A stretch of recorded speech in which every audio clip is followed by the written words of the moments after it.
Local crime બ્રાન્ચે Bhanvad ગામ પાસેથી ₹47 લાખના વિદેશી દારૂ અને બિયરના જથ્થા સાથે 2 લોકોને ઝડપી લીધા। લોકલ ક્રાઇમ બ્રાન્ચની ટીમને બાતમી મળી હતી કે નેસવડ ગામથી ભાણવડ ગામ જવાના રસ્તા ઉપર ભરતભાઈ, છગનભાઈ, કનક અને તેના માણસ મુર્તુજાભાઈ અજગર અલી ચોકવાલા બંધ ટ્રકમાં વિદેશી દારૂનું કટિંગ કરવાના છે। જે બાતમીના આધારે એલસીબીની ટીમે રેડ કરતા વિદેશી દારૂનો ₹47 લાખનો જથ્થો મળી આવતા પોલીસે ભરતભાઈ, છગનભાઈ, કનક અને મુર્તુજાભાઈ અજગર અલી ચોકવાલાની ધરપકડ કરી હતી। જ્યારે આ રેડ દરમિયાન ટ્રકનો ચાલક તથા અન્ય 2 અજાણ્યા ઈસમો નાસી છૂટતા પોલીસે 5 ઈસમો વિરુદ્ધ ગુનો નોંધી જરૂરી કાર્યવાહી હાથ ધરી હતી।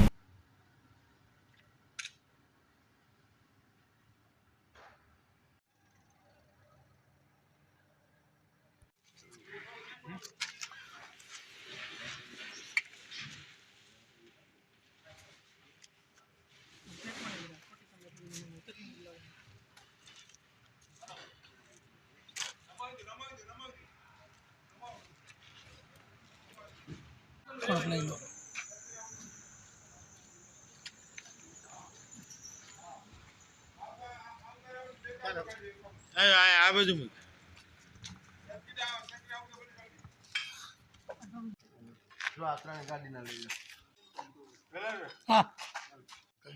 તમને ઓળખે નહીં ને એટલે બીજું કઈ